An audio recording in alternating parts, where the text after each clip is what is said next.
everybody. Welcome to this amazing new writers organization, writers conference. Not exactly sure what's going on. I just know that it's this amazing opportunity to grab a whole bunch of classes virtually and get to writing.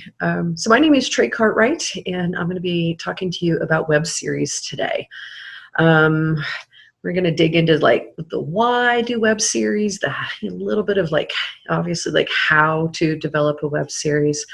And then I'm just going to encourage you guys to, I don't know, grab your iPhones and get busy because that's the way we roll in web series world. A lot of you already know who I am. For those of you who don't, I grew up in Colorado, ended up in Los Angeles for 15 years. I was a development executive and content creator for stuff in the studio world and, the online entertainment world. I have produced 4 independent movies, a docu-series pilot called Hidden Tigers, which is on the festival circuit right now. In fact, I think when you're watching this, I'm supposed to be somewhere at a film festival watching it. It's not going to happen. I've always produced short films, and most of my time is actually spent as a teacher these days. I work at Western Colorado University's MFA. They have a screenwriting MFA. Who knew? It's top 5 in the nation. And at DU's MA and at UCD's undergraduate film program. So I keep busy. I'm also an editor, so I'm always working with writers to improve their manuscripts, whether it's a screenplay or a book. And probably about 4 years ago, I don't know, I just got bitten by this new medium, and it wasn't that new. Like the very first web series was on the air in the late 1990s, or I think that's right, Lonely Girl 15. I don't know if anybody out there even remembers that, if that's ringing any bells. But web series have been around for 20 years, and they are a profoundly excellent way certainly for filmmakers to, to practice their craft. But here's the secret thing. Lots of filmmakers aren't writers, so they actually need people like us to come in and and do the writing, create the scripts for them to go shoot. But then there's this other aspect of it, which is web series.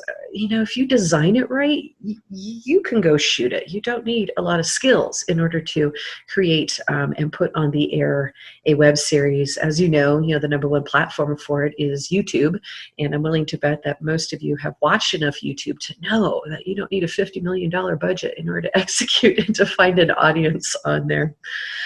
So I'm going to walk you through, just some of the principles. But before I do that, I want you to do a quick exercise for me, if you don't mind.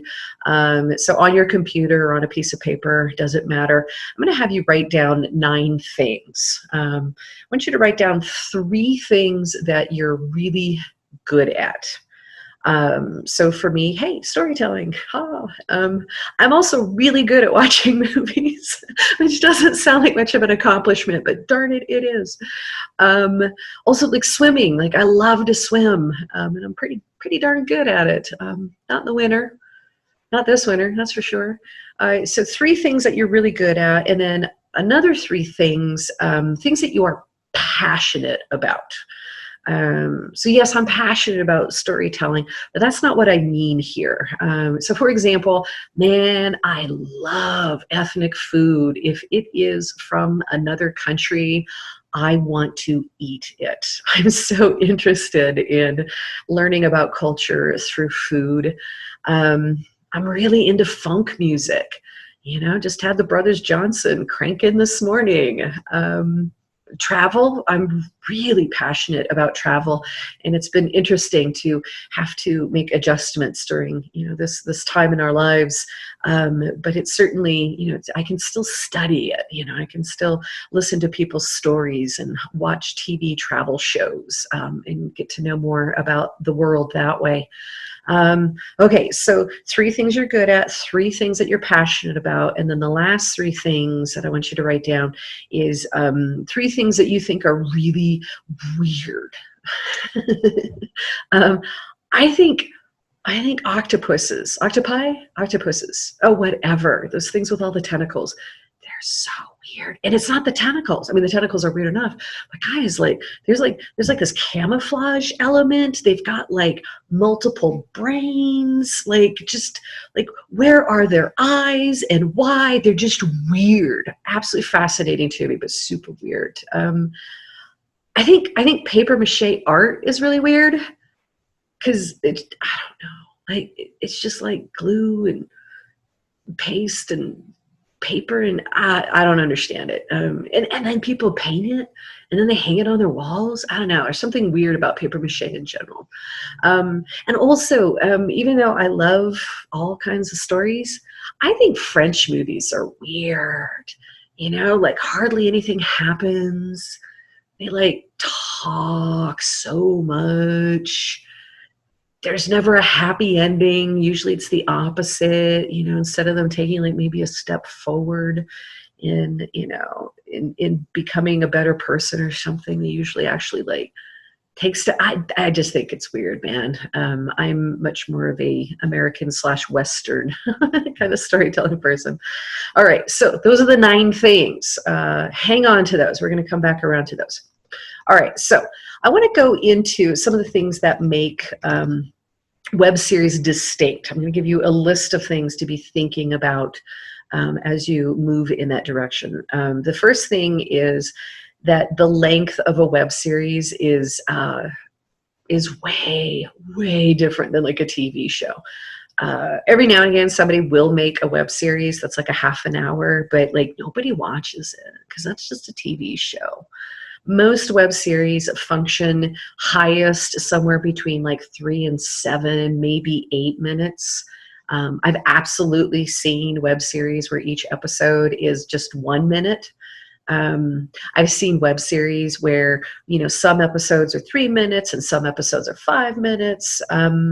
It's kind of the wild, wild west out there. You can do whatever's, you know, right for your story. But what you don't want to do is to overstay your welcome. When you're creating the premise for your web series and the way you build it, it needs to be really simple. And if you get nothing else out of our time together on this video, web series have very, very simple concepts. I've seen web series actually produced by studios. There was one called, I think it was called H+, and it was made by Sony, and it was Bryan Singer, the guy that did all the X-Men movies, and they gave him this huge budget, and he had no idea what he was doing because he had like all these different plot lines, and like it was a mystery, but like you only got like half a clue every episode, and then you had to sit around and watch these people like talk. You had no idea like how they participated. It was more confusing than Sense8. It was not a good endeavor. So when we get to talking about the premise, again, the simpler the better, even simpler than TV, you guys, because again, you've got like 5 minutes to tell your story. So it's got to be simple. It's got to be super easy to understand. I see a lot of web series do like a 5 or 10 second title sequence. And in that title sequence, they'll have like a song. And that song will basically describe exactly what we're doing there. And that's all the time that you need in order to explain the concept of a web series. One of the really wonderful things about web series, and I'm always excited to bring them to my writers who have interest in film, guys, the production value, you know, like how good it looks, how expensive it is, the budget, like it's your cell phone and you're good. You don't need to know a lot about film language. You can create a story that literally can just be you walking around your house right now during lockdown, and you can shoot a web series. We're very forgiving audience in this realm that, you know, we're much less critical of like, how good is the sound? You know, how are the special effects? There's probably not going to be any special effects. As long as the concept is hooky and it's entertaining, you don't have to sweat having a big budget to make these things. Now, that said, some of you may very well want to invest some money in making it look really professional, maybe partnering with local filmmakers. And the good news is Colorado is just chock full of filmmakers, pretty easy to reach out to them, to put together a little crew and to get busy, and again, because a web series is like 5 minutes per episode, and maybe it's 6 in the season, maybe it's 8, maybe it's 10. You're looking at like 1 hour total of shooting. You can get that done really, really fast and really, really cheap. But you can also put in some effort, maybe with some professional or on their way to being professional filmmakers, to make it look spectacular. So I feel like one of the things that I always want to express with web series that makes it really, really different from TV is like, okay, so who's making them? So certainly there's going to be a bunch of people who ultimately want to be making TV, and this is kind of a scaled down version of it, and that's great. But here's the secret, you guys. Most of the time, the people making web series are kind of weirdos. It's like they're really deeply fascinated in something that it's never going to be a TV, like octopuses, octopusi, whatever they're called.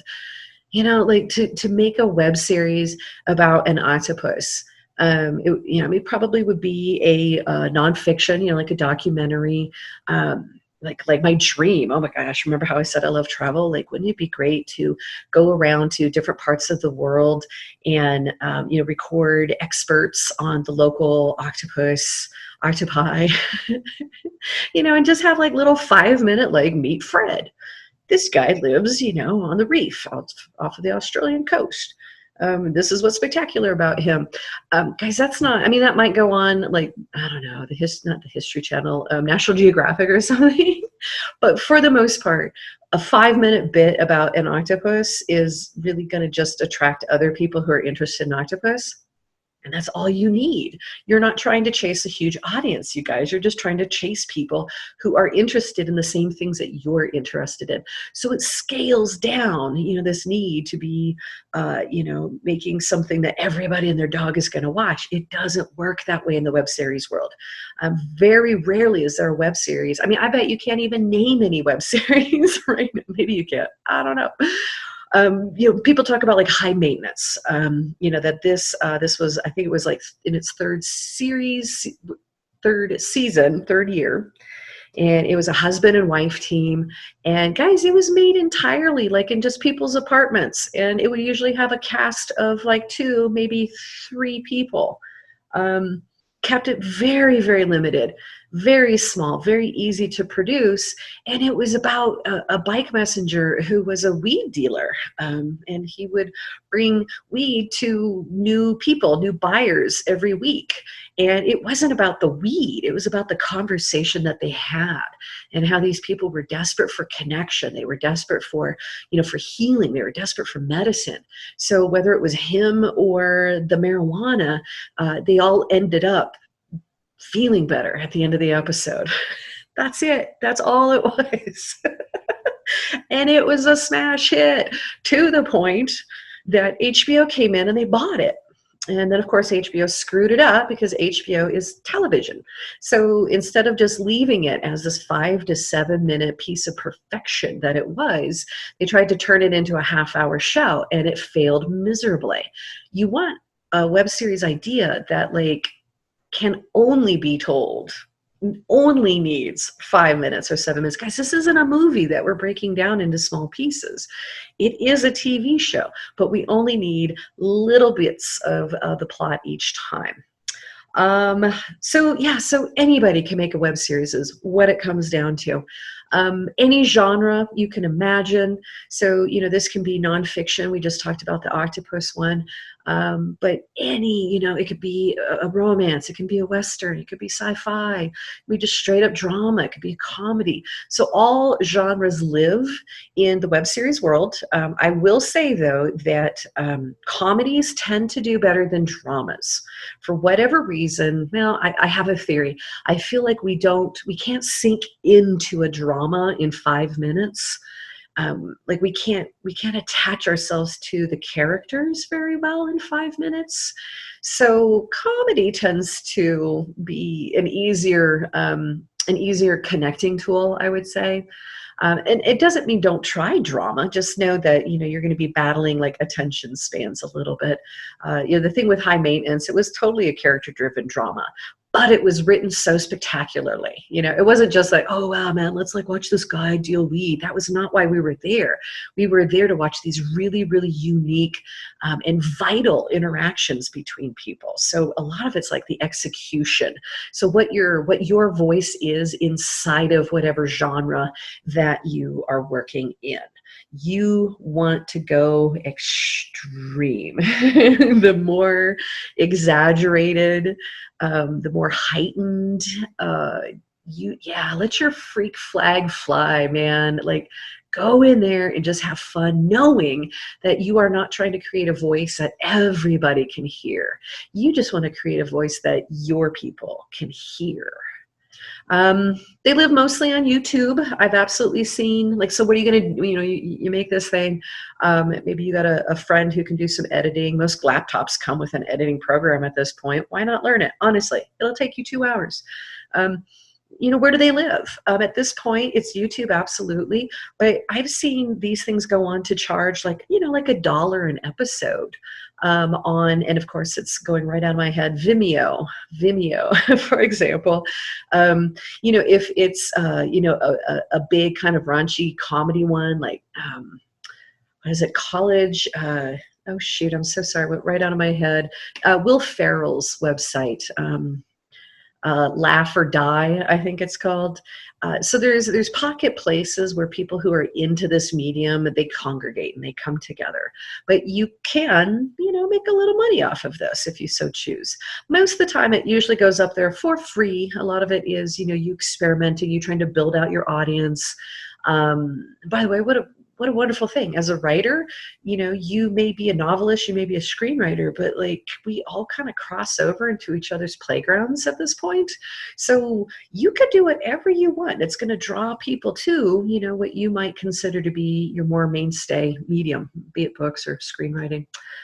Okay, so I want to talk about the kinds of storytelling, whether it's a episodic versus serialized. So episodic is, like procedurals, NCIS, Law and Order, where you don't have to have watched any other episode prior to the one that you just plunked down in front of that day in order to get the show, in order to, get a fully satisfying piece of storytelling. It's a closed, I call it a closed story ecosystem. Whereas serialized is, it's like Game of Thrones, my gosh, if you miss one episode, just don't miss an episode, because you're not going to have any idea what's going on. Everything is causality. Everything is building from what came before. You can do either. Web series, just like TV shows, embrace both of those. So when I think about my octopus, I'm just going to keep hitting the octopus show. So that show, it's going to be, nonfiction, and it's going to be episodic. Like, I'm going to go to a different place in the world for each episode. It's going to feature a different species, maybe even one specific individual octopus. Cool. And then when the audience comes back the next time, they're going to know that that's kind of the template. That's going to be what they're going to see. Now, is that terribly fascinating? Like, there might be other things that I can do to, sort of charge that up. There might be non-diegetic elements like graphics, for example.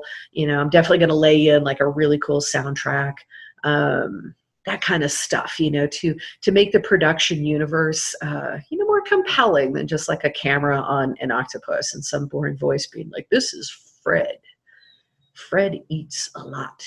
They eat like 17 times their body weight like every single day. That's a lie. I have no idea if that's true. Now, wouldn't that be fun though? What if I wanted to do a fiction version, and I wanted to do it serialized, right? So now it's going to be about Fred and his trainer, Trey. And Trey is a compulsive liar. And Fred is, if he were born a human, he would be a superhero, man. He would be Wonder Woman. is what he would be. Tentacles, the rope, it just made sense in my head. So Fred, he's always trying to correct the things that his trainer Trey is getting up to.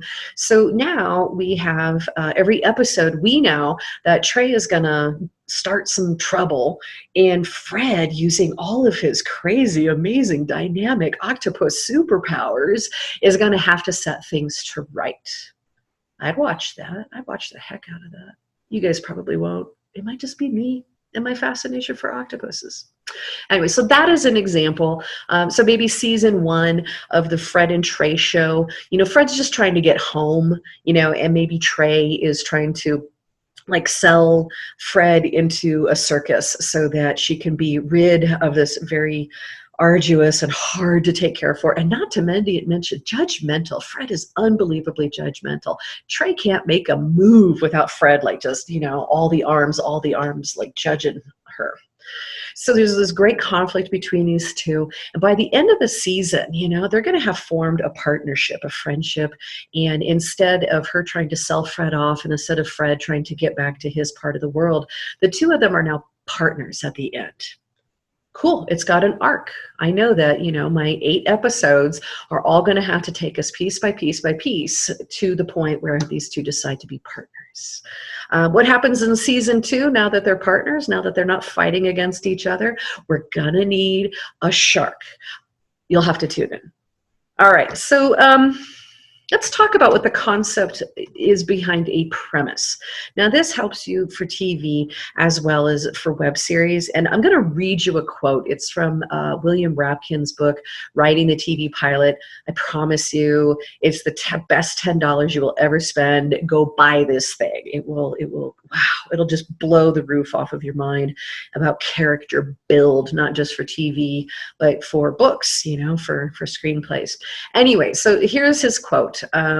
So a series is the continuing adventures of a character or a group of characters setting out each week to achieve a predetermined goal. I'm going to repeat that. It sounds simple, but it's like a recipe. A series is the continuing adventures of a character or group of characters. They set out each week in order to achieve a predetermined goal. Okay, so let's talk about like what a predetermined goal, like what is the nature of that? So a predetermined goal could be, like high maintenance, the bike messenger guy. Like, on the surface, it looks like his goal is to sell weed and make money and pay rent. But what's really going on is it turns out he's a healer. Like his predetermined goal is to try to help each customer feel better in this world. That's his predetermined goal. It could be, exploring the universe. I've been watching Star Trek Discovery, which is way better than it has any right to be. I'm not sure it's a Star Trek series, but I don't care because I like the woman who's heading it up really well. Anyway, sorry, tangent. So exploring the universe could be a predetermined goal. It could be, if you have thieves at the heart of yours, it could be about them stealing whatever it is that they're setting out to steal. Maybe every episode is a standalone theft. Maybe, the entire season is in pursuit of them making a big score. Okay, so that's a predetermined goal. I love it. I have this written down. Enduring something of annoyance. My constant references to octopus might be something like that. But I want to go back to the concept of a web series. So there's one web series that I saw where it's a guy who's in a coma. We never see him. We only go into his consciousness. So it's just a white room, and, he's walking around in it. And as he's learning, how to live, as being only consciousness, he starts to try to generate people to talk to, or, because he's bored, he's unbelievably bored.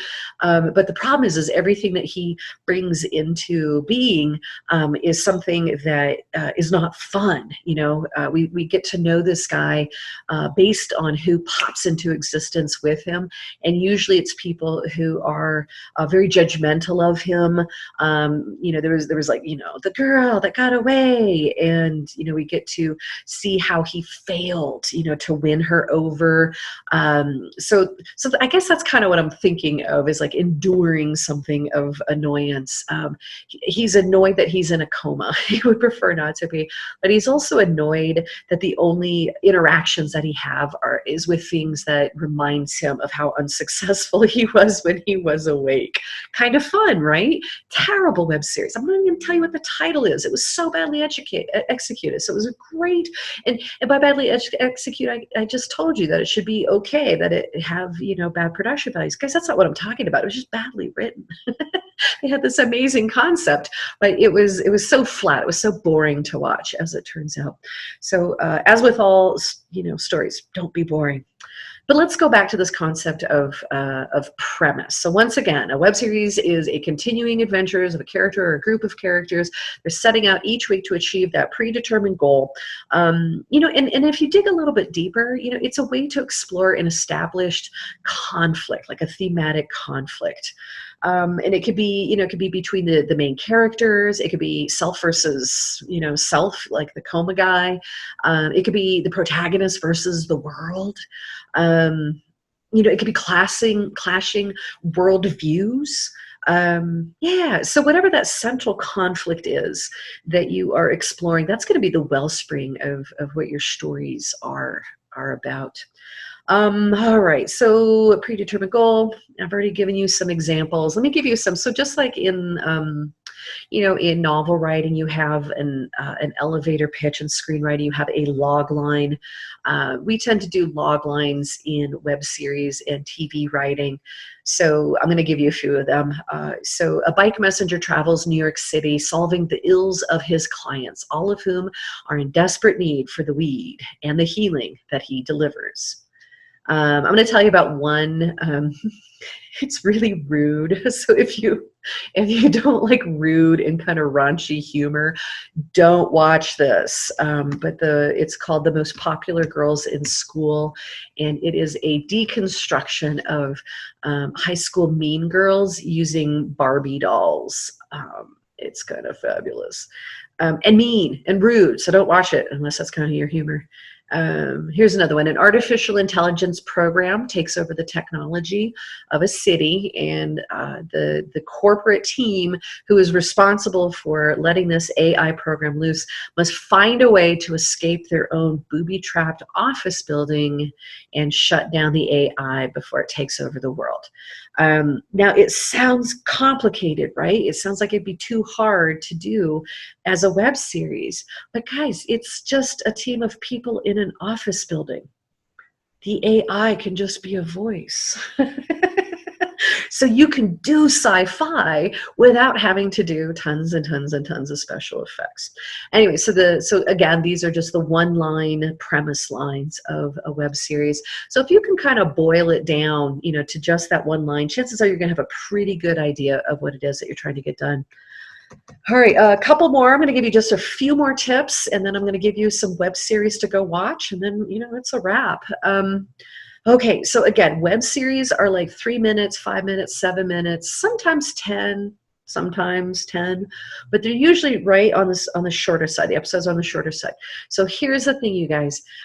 There is not room for complex characters in web series. You need to come at your characters as broadly as possible. I'm begging you, give them a very specific function in your story, like a job, and then give them like 2 really broad traits, the comedic relief, the getaway driver. Now I'm working on that thief one. And then let's give them something that does make them just a little bit human. They terminal illness. They know that they are going to die. Would they have in like a year? I can work with that character. Boy, can I work with that character. If you already knew that you were going to die, there's nothing to be done. Wouldn't you go live your dreams? And maybe this guy's, his dream was to be the best getaway driver for the best thief on the planet. He's got a want, excellent, but he's also kind of tragic. He's not going to survive any of this. That makes him reckless. That makes him really dangerous. Everybody else wants to survive, but he's like, meh, I'm dead anyway. So I'm going to take tremendous risks. Because I gave you 3 points. I gave him a function.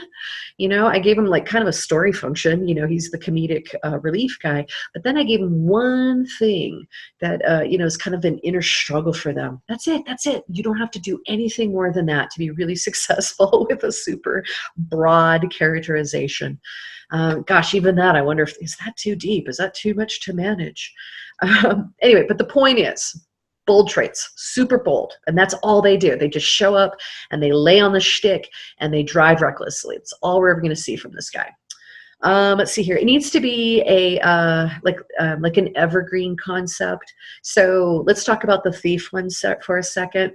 Season 1 is all about it's Danny Ocean and he's trying to get the gang back. I'm kidding, of course. I don't think George Clooney would do a web series, but let's pretend that he would. Danny Ocean. Better yet, Danny Ocean's grandson. The thief thing like skipped a generation, and he's Danny Ocean again, but he's 16 years old. He has like a ton to live up to. His grandpa has taught him way more than his dad ever wanted him to know. Awesome. He ends up with like one very specific heist he's trying to pull off, and he gets like the grandsons of some of the other guys on the team to come in. That's kind of fun, right? Kind of a reboot. And great at the end of the season because they're them. This is Danny Ocean's kid. They get the La Croix tangerine water. This is what they're trying to steal all season. That's great. But guys, like what happens in season 2? I don't know if a team of thieves pulling off thefts is an evergreen concept. I don't. Like, what do you do for year 2? What do you do for year 3? What do you do for year 4? Do they just steal bigger stuff? I mean, when you look at the movies, you can kind of see how they were like, we love these characters. We have no idea what to do with them. So an evergreen concept is going to be, let's go back to high maintenance. It is a bike messenger who delivers weed all over New York City. He's never going to run out of clients. And every person, every human being on the planet is a little bit different.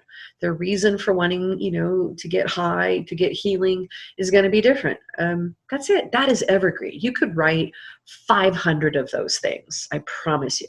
Can you write 500 of the Ocean 11 grandson thing? You would have to step away from it being about a heist at some point. And then you would have to like reconfigure, well, what is this thing about?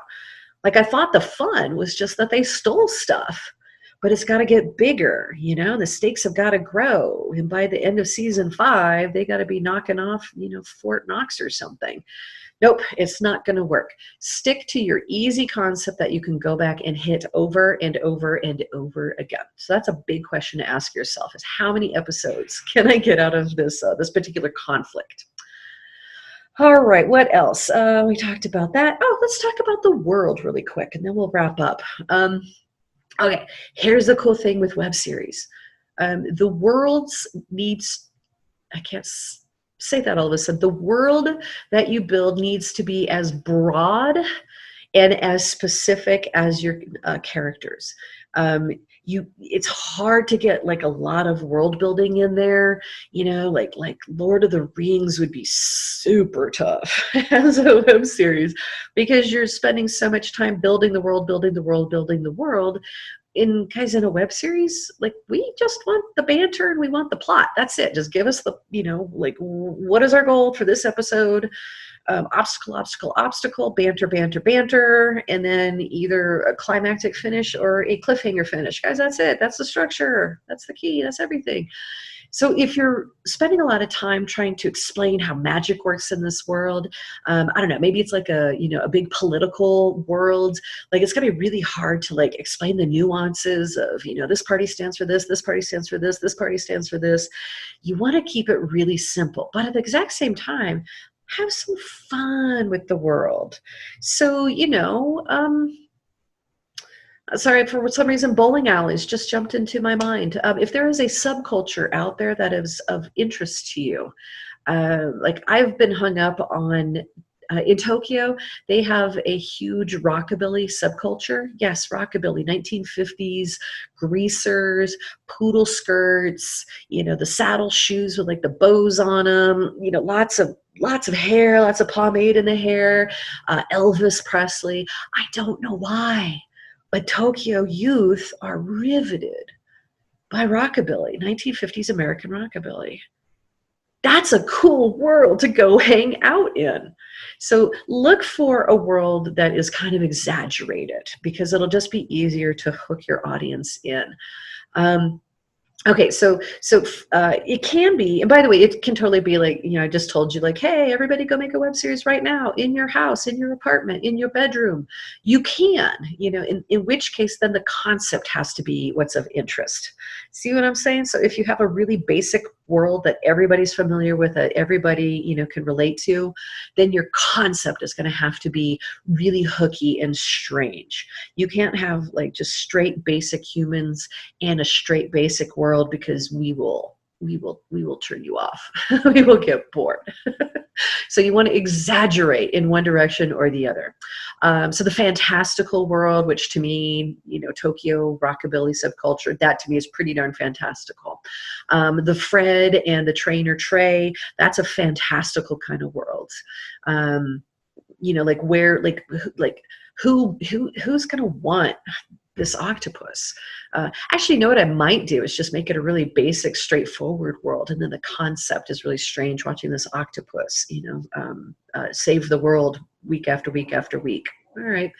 Other fantastical worlds, I go back to the High School Mean Girls.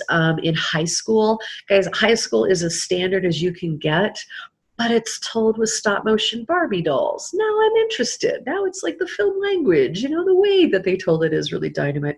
And I'm going to tell you about another web series. Actually, one of my students made this web series, 3rd season's award-winning, holy Toledo. It's called I Put the Bi in Bitter, and it's just straight up regular high school. And it's about a bisexual girl who is trying to, figure out her life in high school. So it's super relatable. We all understand what high school is, but the difference is that we haven't really necessarily seen, this kind of story before. And then on top of that, it's got this really great voice, great banter, and she makes great use. Marin Lepore, the woman who wrote and directed it, she makes great use of non-diegetic elements that we've never seen before, and it's just endearing and sincere and funny as heck. So she managed to sort of transcend the need for something really funky and strange just by having really sharply drawn characters who have big emotions that we can relate to. And then, of course, you can just go with the completely unfamiliar, like holy Toledo. So what if the first season of Fred and the trainer Trey is in Trey's world, but at the second season, like what if Fred like takes Trey to like the octopus's underwater world? I don't know. Could it happen? Could it work? I don't know. But it would be unfamiliar, and it would be kind of startling and strange. And I think it might be kind of fun. All right. So there you go. Your worlds are either going to be familiar and relatable, and then your concept is going to have, some kind of heightened something going on there, right? It could be totally like a fantastical world, like the guy who's in the coma, just, a white room. That's fantastical. That counts. That totally counts. So it doesn't have to be Lord of the Rings, you guys. And then, of course, the unfamiliar world, where we go into a culture or even just a part of the world that is not our own. And that's part of what makes things sort of dynamite, is us having the opportunity to explore this fantastical or unfamiliar world. All right, so that's about it, you guys. So let's go back to those 9 things. How many fingers you got?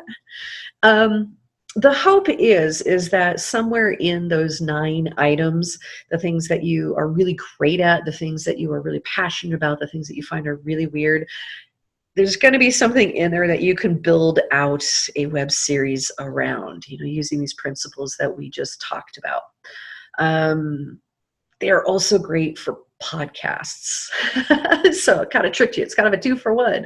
There might be something in there that you can turn into a podcast series as well. So let me give you, I'm going to share my screen really quick.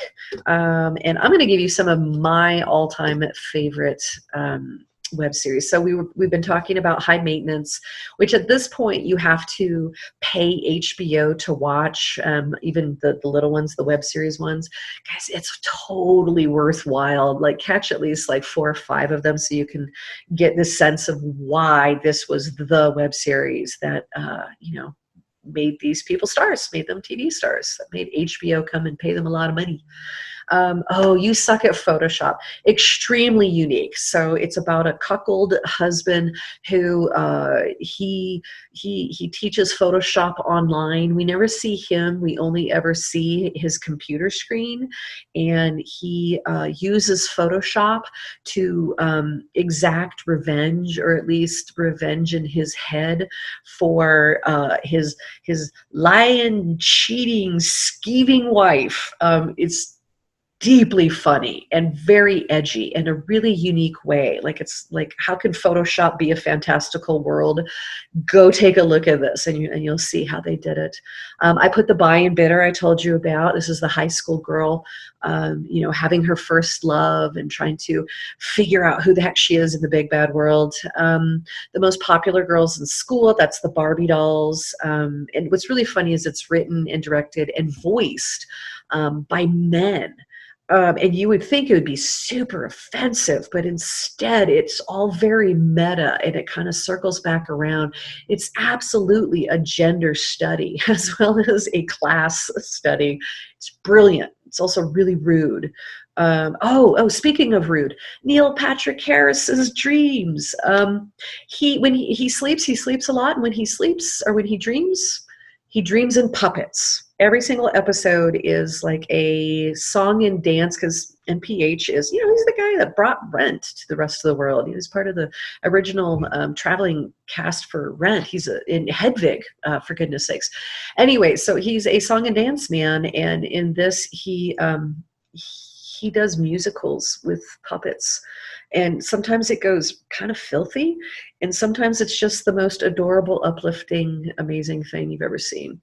Some of these are deeply strange, and that's why I'm pointing them out to you. This is where that edgy thing, like capturing an audience, kind of the more edge you bring to something, the better it can be. But on the other hand, high maintenance, and I put The Buy and Bidder, 2 deeply sincere storytelling endeavors that really, really work as web series. Okay, that's it. So my name is Trey Cartwright, and that's my website. And really quick, I'm going to type in my email. It is not hard to find me. It is hard to type Gmail, though. If you have any questions, feel free to reach out to me. I'd love to hear from you guys. And I would absolutely love it if you guys all went out during this lockdown time and made some web series and podcasts. That would be amazing.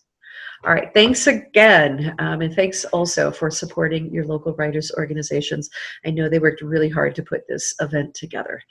We'll see you on the circuit next year. Take care.